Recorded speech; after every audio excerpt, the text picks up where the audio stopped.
L'exemple E maintenant, c'est lorsque un objet est placé entre le foyer d'une lentille et son centre optique. L'objet va être très près de la lentille et c'est le seul cas où on va obtenir une image divergente.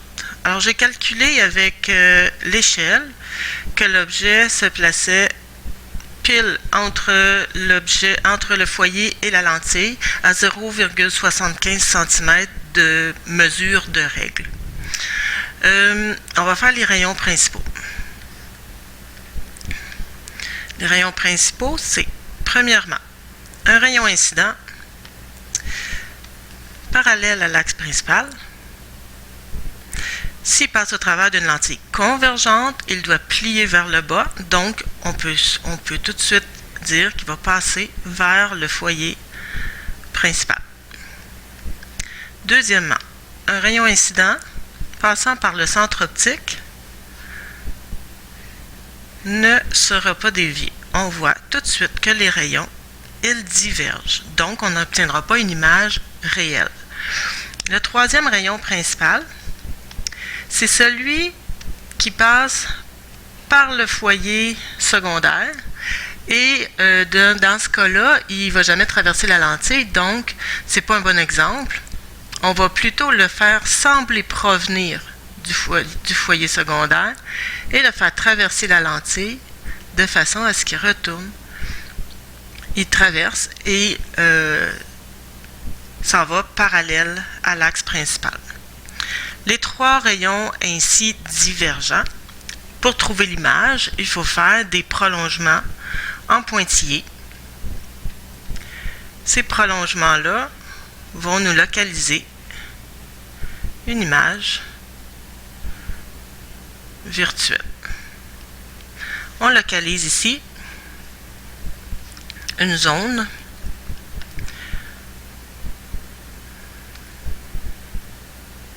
où on trouve une image virtuelle droite et plus grande. Maintenant qu'on sait ça, on va aller faire nos calculs de l'autre côté.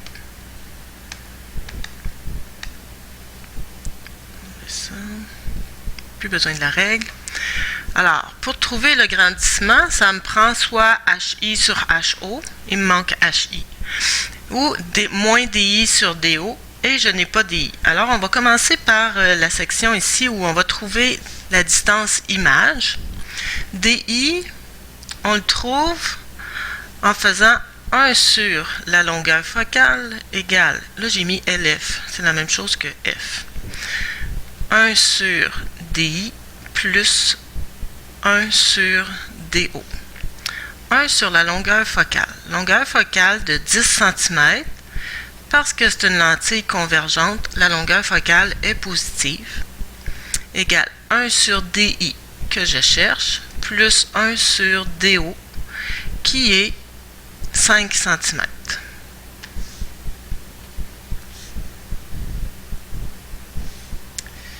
1 sur 5 cm. Alors, j'obtiens en calculant. Je mets ça dans ma calculatrice. 1 sur 10 moins 1 sur 5, ça me donne moins 0,1. Ceci, c'est la valeur de 1 sur DI. Ce n'est pas DI. Pour obtenir DI, je vais utiliser la fonction 1 sur X sur ma calculatrice et j'obtiens moins 10 cm. Que veut dire le moins? Il veut dire qu'on a une image virtuelle et qui ne sera pas du côté normal d'une image, parce qu'une image virtuelle, on la trouve avec des prolongements de rayons réfractés. L'image virtuelle va se mesurer à partir du centre optique du côté de l'objet. Donc, moins 10 cm, dans ce cas-ci, on part vers la gauche pour le mesurer. Normalement, on devrait trouver à moins 10 cm l'image. Là, notre zone nous permettait un certain jeu, mais si on obtient moins 10 cm pour DI, notre image devrait se trouver directement sur le foyer. HI maintenant. Pour trouver HI, ben, on va prendre moins DI sur DO. HI sur HO, qui est 8 cm, égale moins DI, moins 10 cm, sur DO, 5 cm. Le moins fait partie de la formule, alors on le laisse, et DI vaut moins 10 cm. C'est pour ça que j'ai mis 2 fois le moins. Donc, si on calcule, on obtient un HI égal à moins 16 cm. Erreur, plus 16 cm. Parce qu'ici, on a le moins qui devient positif. 8 fois 10 divisé par 5 donne une valeur de 16. 16 cm. Pour le grandissement, on peut mettre HI sur HO. Grandissement, on obtient 16 cm sur HO qui est 5 cm. Non, 8 cm. Pas beau ça.